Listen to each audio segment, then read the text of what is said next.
जय गुरुदेव। युग गीता से जो परमात्मा सत्ता में अधिष्ठित हो वही है स्थित प्रज्ञ। अर्जुन श्री कृष्ण से पूछते हैं कि हे केशव, समाधि में स्थित परमात्मा की प्राप्ति हुए स्थिर बुद्धि पुरुष का क्या लक्षण है? वह कैसे बोलता है, कैसे बैठता है, कैसे चलता है? यहाँ अर्जुन स्पष्ट पूछ रहा है कि समाधि में स्थित परमात्मा को प्राप्त स्थिर बुद्धि वाला पुरुष कैसा होता है। वह समझ चुका है कि व्यवसायी बुद्धि से व्यक्ति को समाधि नहीं प्राप्त होती, क्योंकि ऐसी बुद्धि व्यक्ति की भोगवाद में आसक्ति बढ़ाती है एवं उसी में उसको सारा सुख जान पड़ता है। इसी बुद्धिवाद के कुचक्र से मानव जाति को उबरने के लिए परम पूज्य गुरुदेव ने युग अनुकूल विचार दिए, ताकि सही प्रतिभाएं समाज के नेतृत्व हेतु आगे आ सकें। आज चमक दमक तो बहुत है, शिक्षा व विज्ञान की शाखा प्रशाखाएं हैं, परंतु है यह प्रोफेशनल इंटेलिजेंस। यह बुद्धि जब तक प्रज्ञा का रूप नहीं लेती तब तक व्यक्ति समाधि को प्राप्त नहीं हो सकता। स्थित प्रज्ञता स्वार्थ बुद्धि से परे जाकर शुरू होती है। आज के समाज की सारी समस्याएं परम पूज्य गुरुदेव के अनुसार दार्शनिक भ्रष्टता के कारण जन्मी हैं। दर्शन को भी वैभव से जोड़ दिया कार्ल मार्क्स ने। परम पूज्य गुरुदेव ने मानव मात्र को एक ही संदेश दिया कि हम बुद्धिवाद के कुचक्र से उबरकर निष्काम कर्म की ओर प्रवृत्ति बढ़ाएं, त्याग का मूल्य समझें, व्यवसायी बुद्धि वालों को बलिदान व त्याग से मिलने वाले सुख व श्रेय की अनुभूति कराएं। उपनिषद का एक वाक्य है जिसे पूज्यवर अक्सर उद्धृत करते थे, त्यागे नैके अमृतत्व मानसु हो। त्याग से ही अमृत तत्व की प्राप्ति होती है। त्याग का मर्म, देने का आनंद बुद्धिवादी कैसे समझ सकता है? इसी बात को भगवान पहले 52वें श्लोक में कह चुके हैं एवं अब 55वें श्लोक में कह रहे हैं। पहले वे कह चुके हैं कि जिस काल में तेरी बुद्धि मोहरूप दलदल से भली भांति पार कर जाएगी, उसी समय तुझ में भी भोगों से वैराग्य प्राप्त हो जाएगा।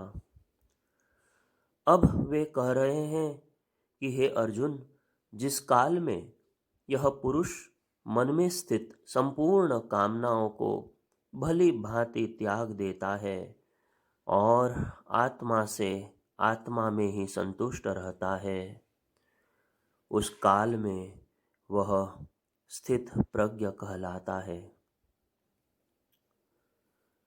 बार बार श्री कृष्ण भगवान एक ही बात कह रहे हैं, कामनाओं को त्याग कर मोह से उबर कर ही गुरु शिष्य में शाश्वत संबंध स्थापित हो सकते हैं एवं महामानव बनने का द्वार खुल सकता है। भवरोग वैद्यक है गुरु। यदि हम चाहते हैं कि हमारा भटकाव रुके, हमारी बुद्धि परमात्मा में प्रतिष्ठित हो, तो हमारे अंदर पवित्रता का परिमाण बढ़ता चला जाएगा। ज्यों ज्यों हम त्याग के मार्ग पर बढ़ेंगे, वैसे वैसे हमारी बुद्धि प्रज्ञा परमात्मा में स्थित प्रज्ञा अर्थात स्थित प्रज्ञ हम बनते चले जाएंगे। यह भगवान यहाँ समझाने का प्रयास कर रहे हैं। योग दर्शन में कहा गया है तस्य प्रज्ञा ऋतंभरा, अर्थात ऋथ परम सत्य को प्राप्त परमात्मा में प्रतिष्ठित वह बुद्धि ऋतंभरा प्रज्ञा कहलाती है। अर्जुन यह जान रहा है कि गुरु के रूप में भगवान उसे भटकाव से उबर कर आने की एवं उसके लिए अलौकिक संभावनाओं का द्वार खोलने की प्रक्रिया आरंभ कर चुके हैं। इसीलिए वह पूछता है कि स्थित प्रज्ञ आखिर होता कैसा है, उसके लक्षण क्या होते हैं। कभी देखा नहीं, देखा तो समझा नहीं। उसके जीवन क्रम के बारे में उसे उत्सुकता है। इसलिए उसने प्रश्न पूछा जिसका उत्तर भगवान दे रहे हैं। हमें उत्सुकता होती है प्रधानमंत्री का जीवन क्रम कैसा होता है, उनका रूटीन क्या होता है। अभिनेताओं के विषय में युवा मनों में जानने की जिज्ञासा होती है। यह स्वाभाविक भी है, पर परमेश्वर का पार्षद कैसा होता है, जिसने अपना सब कुछ त्याग कर परम सुख की प्राप्ति कर ली हो, वह जिसकी विचारणा भावना परमात्मा में प्रतिष्ठित हो, ऐसा व्यक्ति कैसा होता है, यह जानने की जिज्ञासा हमें भी होनी चाहिए।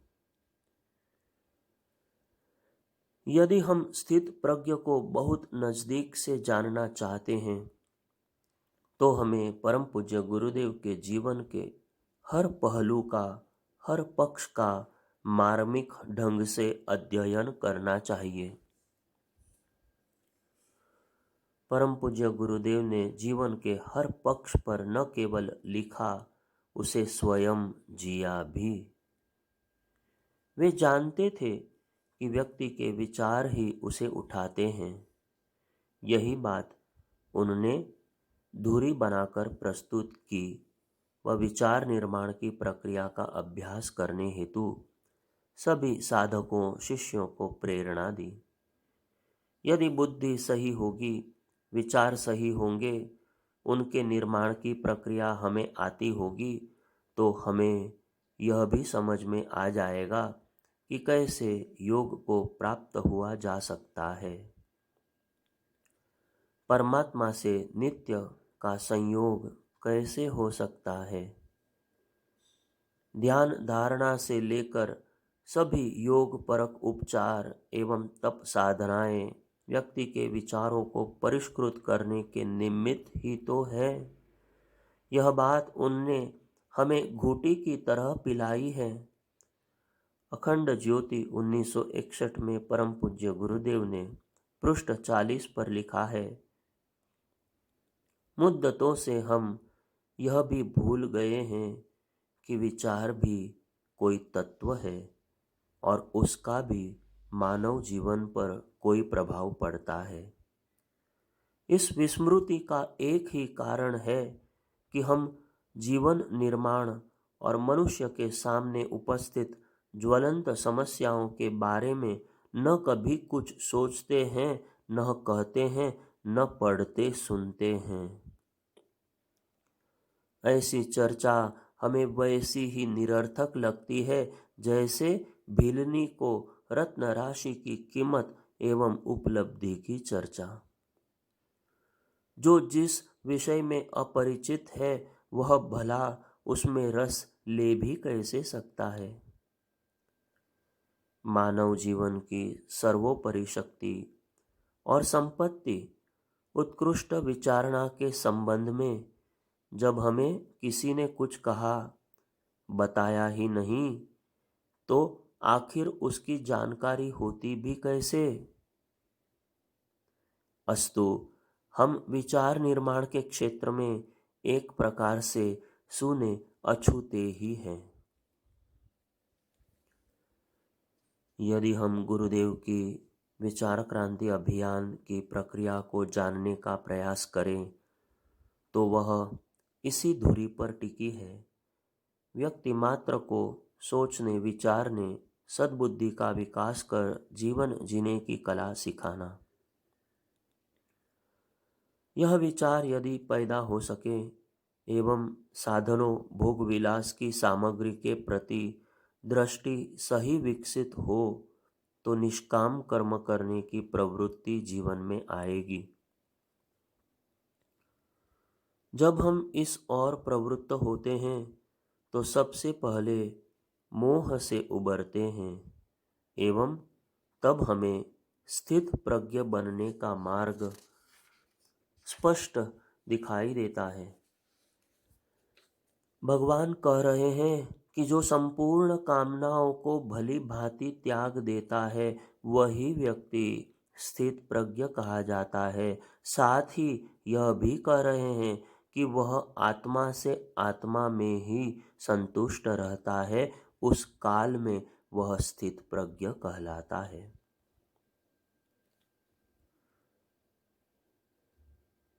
अध्याय 2 श्लोक 55 में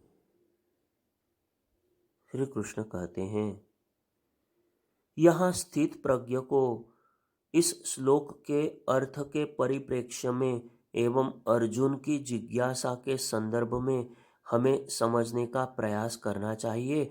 भगवान इससे पूर्व कह चुके हैं कि इस स्तर के महापुरुषों को तत्व से जानने का प्रयास करना चाहिए।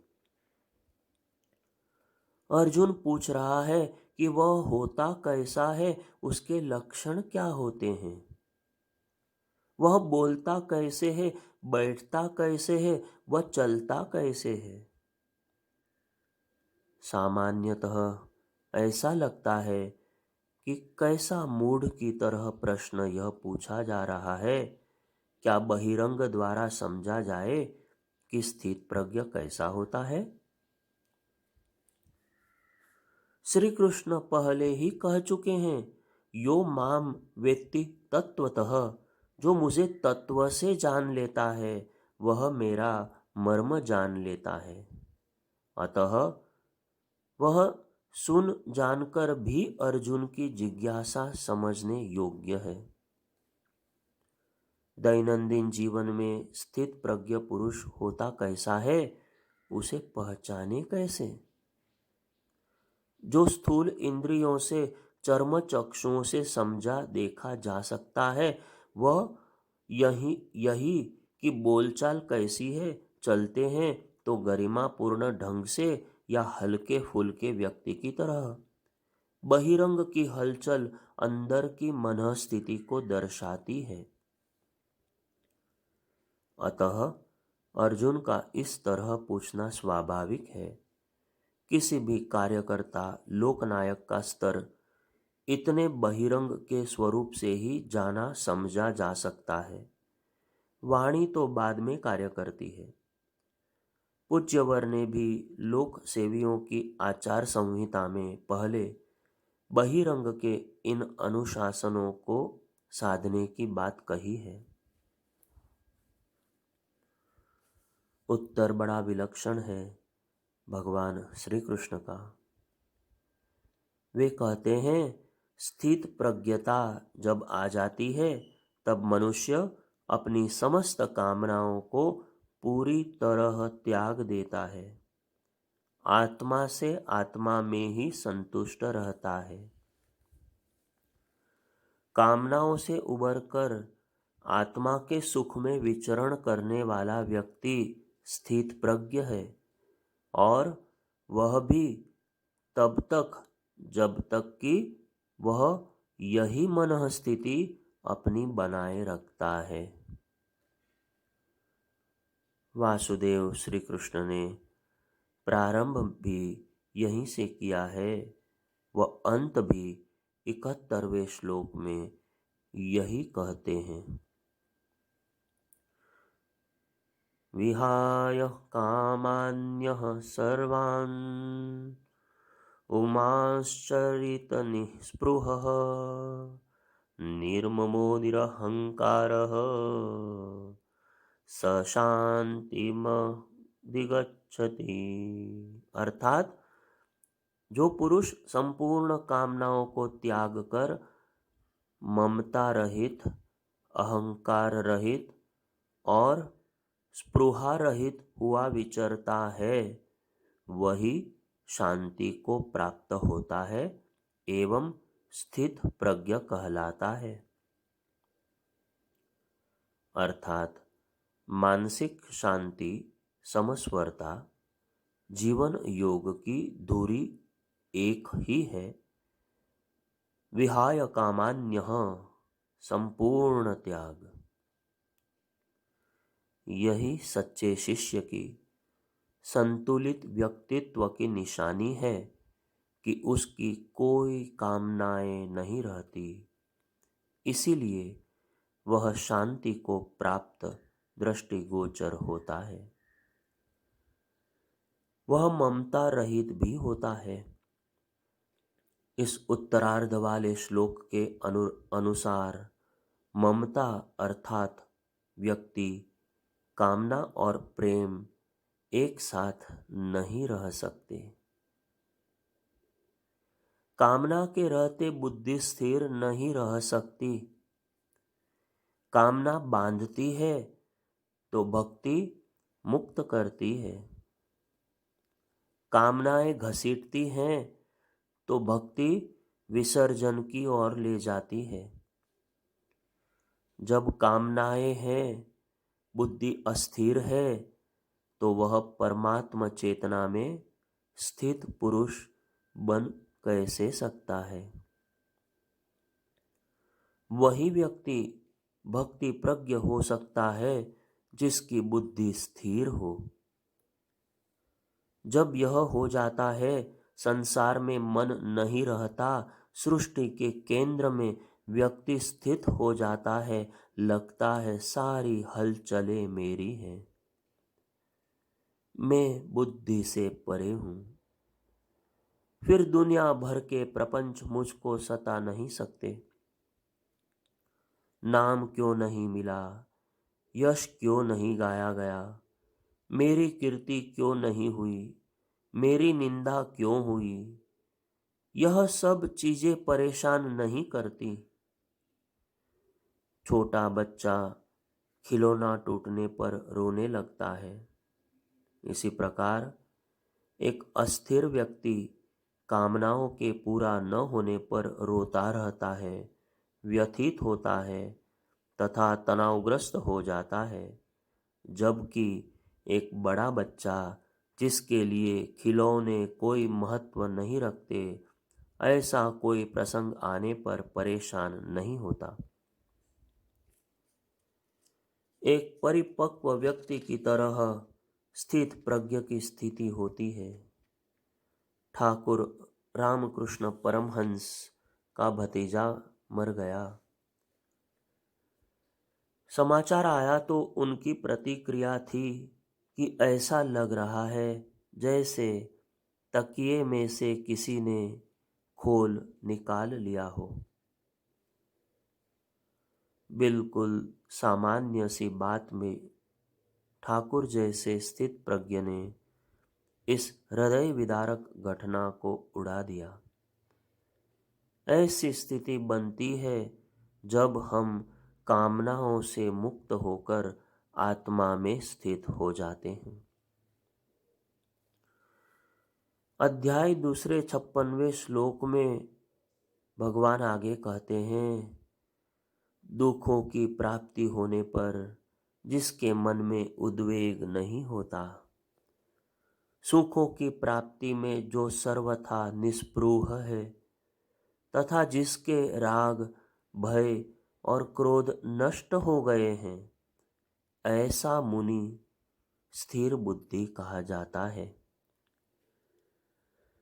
दुखों के कारण तो कई आते हैं, पर उन्हें स्थित प्रज्ञ सहन कर लेता है, उद्विग्न नहीं होता। उसे सुख की कामना भी नहीं होती। सुख पाने की आकांक्षा में वह उद्विग्न भी नहीं होता, वह वितराग हो जाता है।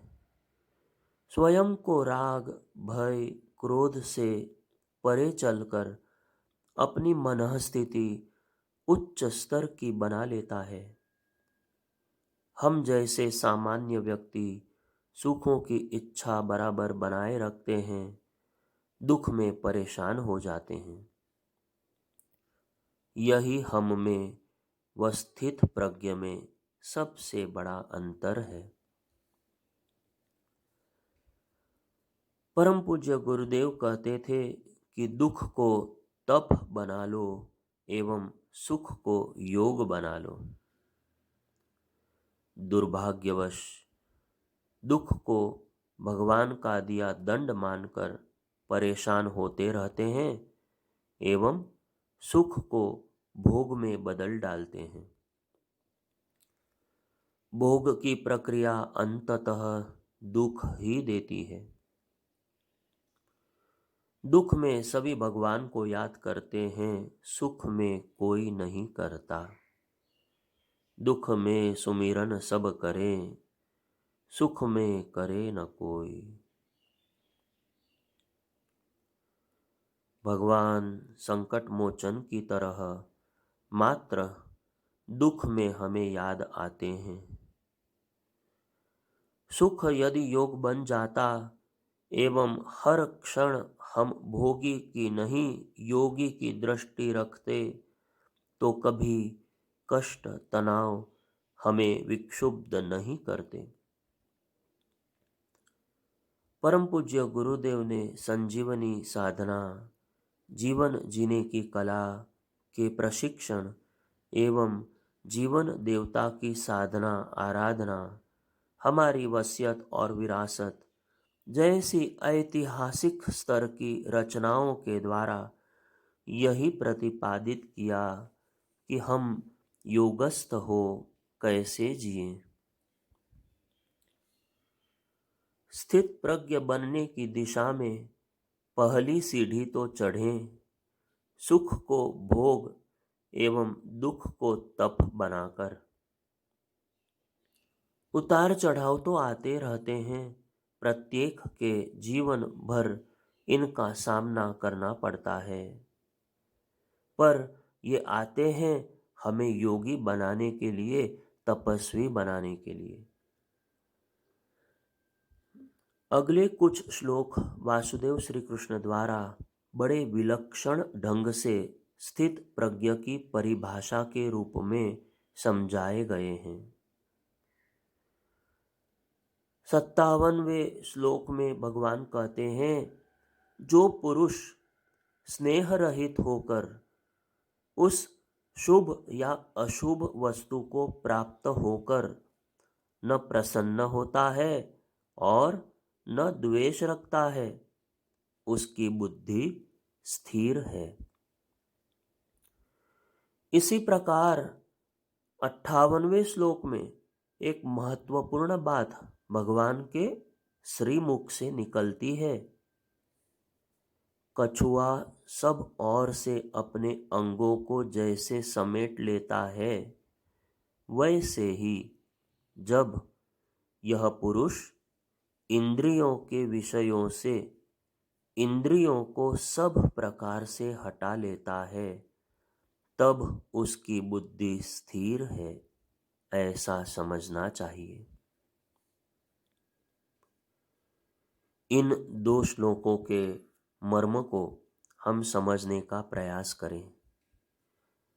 जिसकी प्रज्ञा आत्मा में प्रतिष्ठित हो, ऐसा स्थित प्रज्ञ व्यक्ति विशेष के स्नेह में न बंधकर ममता दया से परे होकर चलता है। जहां भी परमात्मा चेतना का एक अंश भी विद्यमान हो, वहीं उसे स्नेह और ममता पैदा होती है। यह मानव के जीवन काल की सबसे बड़ी परीक्षा है। आदमी स्वयं को ममता और दया से परे यदि मान ले और परमात्म चेतना से ही मात्र प्रेम रखता हुआ उनके अनुकूल कार्य करे, यह आध्यात्मिक पुरुषार्थ की सर्वोपरि उपलब्धि है। व्यक्ति विशेष से स्नेह हमें बांधता है। किसी भी शुभ या अशुभ वस्तु की प्राप्ति पर न मन को अत्यधिक प्रसन्नता हो, हर्ष अतिरेक हो, न ही द्वेष भाव, क्लेश भाव मन में आए। यह कितने बड़े सौभाग्य की प्राप्ति है। इसे वही समझ सकता है जो इस मनः स्थिति पर पहुंच सके। वस्तुतः ईर्ष्या अर्थात द्वेष सबसे बड़ा कीड़ा है जो व्यक्तित्व रूपी वस्त्र को खा खा कर काट कर समाप्त कर देता है।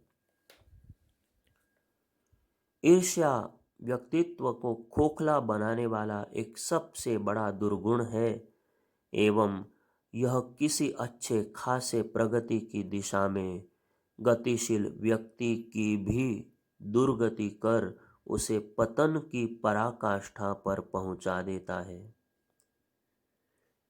यदि आपको गायत्री तीर्थ में, शांति कुंज में, क्षेत्र के अगणित गायत्री परिजनों में कहीं भी परमात्मा चेतना का थोड़ा सा भी अंश दिखता हो तो उस चेतना से प्रेम करिए, न कि व्यक्ति से। व्यक्ति विशेष से प्रीति न रख, उसकी वृत्ति से लगाव हमें आध्यात्मिक ऊंचाइयों के शिखर पर पहुंचा सकता है। परमात्मा चेतना परमात्मा के सभी गुणों को लेकर लौकिक बंधनों से परे चलती है एवं व्यक्ति के जीवन में एक क्रांति ला देती है। अगला श्लोक जिसे ऊपर उद्धृत किया गया बड़ा महत्वपूर्ण है। 58वें श्लोक में वर्णन है, जैसे कछुआ अपने सभी अंगों को समेट लेता है एवं मात्र उसका ऊपरी कड़ा भाग उन नाजुक अंगों को अपने में समेटे दिखाई पड़ता है, मनुष्य को भी कुछ इसी तरह अपनी इंद्रियों को सिकोड़ने का अर्थात अपने को इंद्रियों का दास न बनाकर उन पर नियंत्रण करने का अभ्यास करना चाहिए। जो इस अभ्यास में, जिसमें विषयों के भोगों में इंद्रियों के लिप्त होने की प्रक्रिया पर नियंत्रण स्थापित किया जाता है, प्रवीण हो जाता है, वह व्यक्ति प्रतिष्ठित प्रज्ञा वाला, ऋतंभरा में स्थित प्रज्ञ महापुरुष बन जाता है। भगवान श्री रामकृष्ण परमहंस के परम शिष्य अखंडानंद जी ने भगवान श्री रामकृष्ण परमहंस के परम शिष्य अखंडानंद जी महाराज गायत्री जप करते थे तो ठाकुर से अभ्यास की प्रक्रिया पूछते थे। वे बताते थे कि जैसे संध्या गायत्री में विलीन होती है, गायत्री ओमकार में विलीन होती है एवं ओमकार आत्म तत्व में विलीन होता है, ऐसे हमें गायत्री जप करना चाहिए। एक एक करके विलीन कर अपने आप को सिकोड़ने की प्रक्रिया ठाकुर समझाते थे। जैसे कछुआ अपने अंगों को सिमेटता है, यही साधना बुद्धि को सूक्ष्म अति सूक्ष्म बना उसे सविता में प्रतिष्ठित कर देती है, साधक को स्थित प्रज्ञ बना देती है।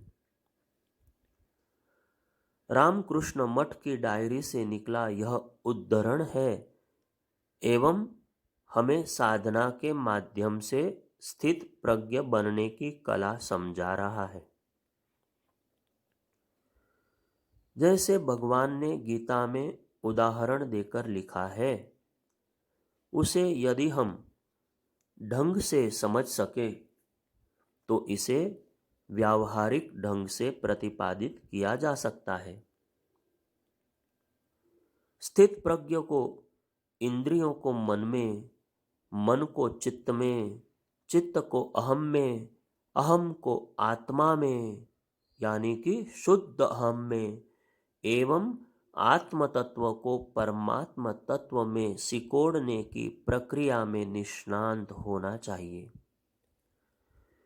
यदि समेटने की यह प्रक्रिया जीवन का अभ्यास बन जाए तो हमारे अस्तित्व के कण कण से परमात्मा चेतना झरने लगेगी। कछुए का उदाहरण देकर गीताकार ने साधना विज्ञान का मर्म हमारे समक्ष रख दिया है। फिर वे कहते हैं कि यह प्रक्रिया जबरदस्ती नहीं संपन्न की जा सकती। जब भी जबरदस्ती की जाती है एवं मन को पहले तैयार नहीं किया जाता, शरीर के साथ कड़ाई तो हो जाती है पर वांछित नहीं सध पाता। हो सकता है हम बड़े त्यागी हों, तपस्वी हों, अस्वाद व्रत साधते हों, नमक शक्कर में से कोई एक या दोनों को ही नहीं खाते हों, पर मन से स्वाद न निकला तो हम स्वाद से परे नहीं जा सकते। स्वादेंद्रियों को सिकोड़ना अनिवार्य है मन से। इंद्रियों से स्वाद निकाल लिया तो क्या फायदा? मन से स्वाद निकालना जरूरी है। नमक नहीं खाते तो बहुत अच्छा है, हम कई बीमारियों से बचे रहेंगे। ब्लड प्रेशर ऊंचा नहीं होगा, गुर्दे हमारे ठीक रहेंगे, शरीर में सूजन नहीं आएगी। शक्कर नहीं खाते हैं तो भी कई बीमारियों से बच पाएंगे, पर बैठे हैं मिठाई के सामने, मन ही मन स्वाद ले रहे हैं, वह कहे जा रहे हैं कि क्या करें, कंट्रोल कर रखा है, नहीं तो अवश्य आनंद लेते।